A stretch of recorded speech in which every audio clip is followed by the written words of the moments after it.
also, this is from a man, Jeremy says, Casey, you are some of your role models in women's bodybuilding. So we already mentioned that because you were a fan of Lisa Yeah. Kissling, Yes. also a fan of Andrea Shaw, quite a few ladies. So if you missed it, guys, watch it again. Because that helps me get Yeah. likes and followers. And you Yeah. watch it again if you miss it. And this is also a question from my man KLA. He says, how many times do you work on your posing? So you were Every working day. with your posing with Bree, and every day, because that it's Every a day. But with it's Bree and everyday thing. everything, yeah, it's an everyday thing, honestly. Like, I'm waking up, whether I have check-ins or not, I'm still in the mirror, doing my, front lat spreads, everything that sort. Just, being consistent and keeping that conditioning outside of, prep and everything. When it comes to posing, like, you still want to do an off season because you want to hold that conditioning and everything even when you're in off season. It's going to just help you look better on stage and everything. So, you also want to, sometimes it takes filling your body out because everything changes so rapidly for most bodybuilders that you have to constantly pose, especially during prep, because, your body's constantly changing. So the way you may set up things or do things, like, it may be different from one day to another. So posing every day is definitely very, very important. And I think if you're, going to go aspiring to get on stage, I highly suggest, posing every single day. Yeah, 'cause that's why one thing I don't ever do is ask anybody to pose for me because I know y'all post every single day. You don't have to do none for me because I know you Yeah. get tired of posing. Like I said, I like to just relax. I don't want to do this. And it's like I said, it's hard, guys. Mhm. It's hard work. That's why anytime it's my ask me, say, George, ask her to pose for me. No, I'm not gonna ask. She does enough posing. She's here just to talk. So mind your business. Mind your business. So we have this is from a man my man Jeremy from the Art of Female Muscle says, what have you found to be the best way to deal with post show blues? After the competitions, when you like this is what people you after competitions, you just the posing, everything involved, the competition, you get like you Mhm. said, the post show blues. How do you deal Right. with it? Yeah, and going from that, super adrenaline rush to, post comp and everything, it's definitely different. It's not as much like go, go, go. Everything's kind of like settled down, chilled. I wouldn't feel like I've had too much like post show blues, like besides like me wanting to eat everything in my house, which I'm just disciplined at that point. So I can contain myself, like whatever, like, okay, I'm hungry, like I can chill. But honestly, like, just knowing what's next has really helped me. Thinking about, especially this year, recapping this year, where I was sitting at the time I'm supposed to start prep this coming year, and the things I want to do different. And I think being able to kind of like look at this past prep has also motivated me for, off season and everything that sort. So I think just constantly staying motivated and finding something else to get excited about has really kept me from getting in this depression and, binge eating and everything that sort. Because I'm just so, excited to, see what's next. And just finding those little wins, those little exciting moments, like, oh my god, like my quads are so pumped up right now, I love having carbs, like stuff like that. Just makes me more like excited just to get out there and do it. And also, like, I love being strong and holding a good bit of mass. So, like, although I'm in off season, like, who the hell isn't happy to eat and lift heavy ass weight? So that's kind of my perspective. Yeah, because it's good that you have that your youthful enthusiasm that really Hmm. just is refreshing, and really Hmm. that's it is youth.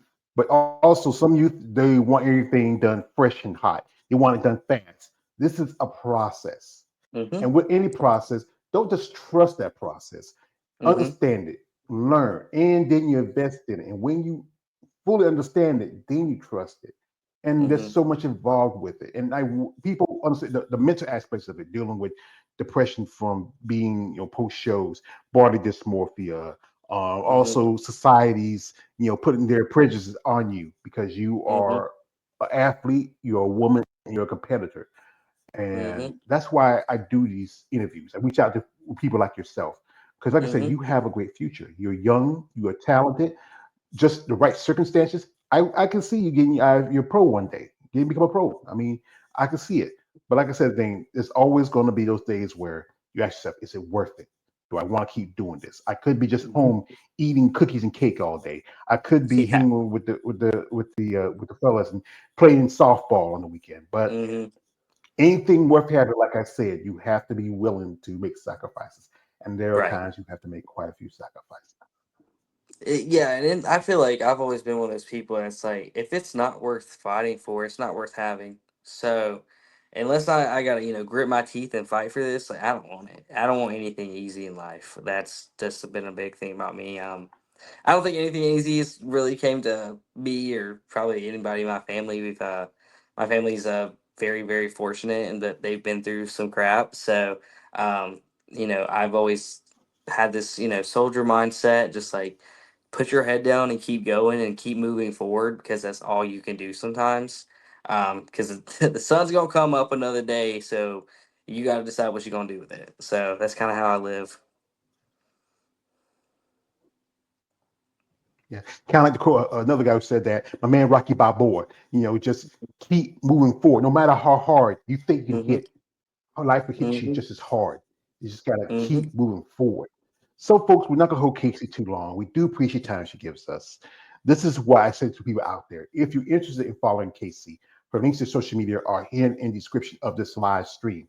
If you're somewhere, someone like she's open to sponsorship, but it can't be anything strange. Like it can't be like, "Hey, Casey, yeah, I think I really like you. You're young, sweet thing. Yeah, no, no, no, no. You don't want that.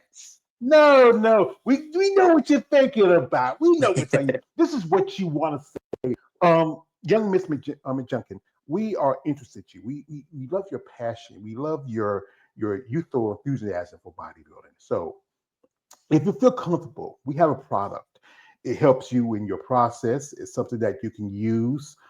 We like you to be one of our brand ambassadors. So if you feel that you are, really into or interested in being part of our company, and it fits what you are trying to do in your bodybuilding growth and also in your career, let us know. We'll set everything up for you in your future, and also, we have a good relationship. So would you be interested in working with my company?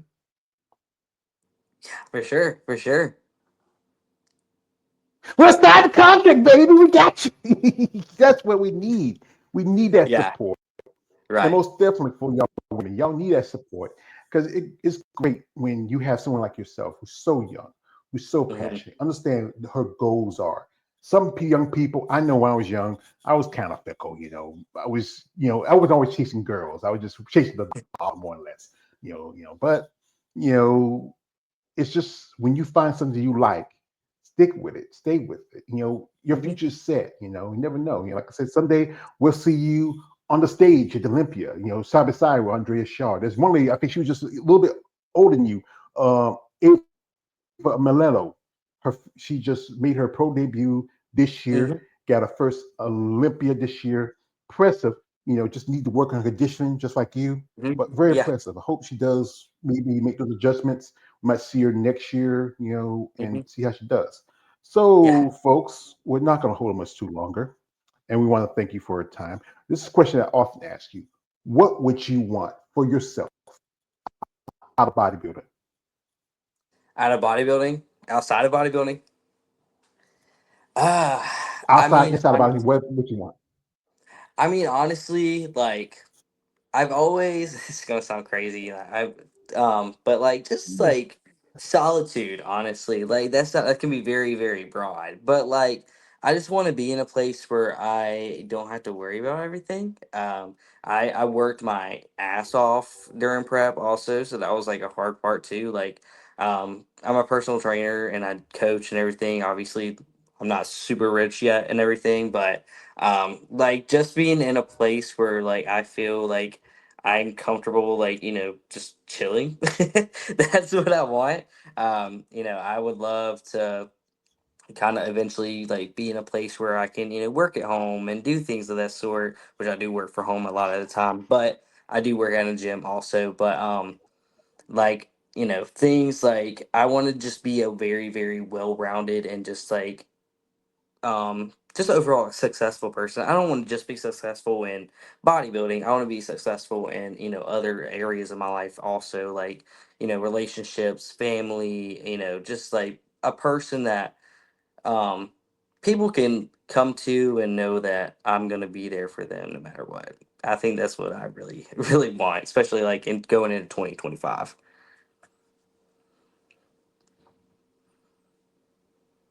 Really strive for, especially Mhm. in a sport like bodybuilding, where it's not as lucrative. Even if the top 1%ers in the sport barely make it equal, it's mostly the guys. They're the ones because this is I say this about the men's body division. It's the bottom bitch. It always gets the attention. It always gets the money. But y'all ladies deserve that same Mhm. recognition. Even if just anything from like benefits to help y'all out, especially when you turn IFBB. Right. You got to pay for that card every year, and those little Yeah. things that helps in the long run, especially Mhm. you know anything from medical to life to health, just and Mhm. those and maybe getting paid for it because when you do win prize money, it's not much Yeah. after the It's cost not of much, paying for but your coaches, paying for your trainers. mhm. Yeah, Right. I can assure you right yeah, now that and, any just woman little in things. physique, what are you saying? Wait, go ahead. I was just saying that I What are you can assure saying? you probably anyone that is in women's physique or women's bodybuilding, they are more than likely not doing it for the money. They're doing it because they love it, because there isn't a lot of money that goes into it. You're going to be spending more than you get probably, unless you're in, a show like the Rising Phoenix or these bigger shows. But like besides that, majority of the time it's just because we're in it because we love it and we work our asses off so we can love it. So, That's a good thing. That's a good thing. You have to have passion for it. Truthfully, passion hmm is good, but also it would be nice to have a little reward to it too for your passion. yeah. So we're not gonna hold much longer. We want to say we appreciate your time. You have anything you want to shout out before we let you go? I mean, shout out to my coach as always. He's freaking awesome. Hey, if y'all want to go follow him, his name is Hassim Nasir. He's tagged under my stuff on my social medias. He's an awesome freaking coach. But yeah, and shout out to my fans, friends, and family, and everything of that sort that are supporting me. It's been a hell of a journey, and it's just now getting started.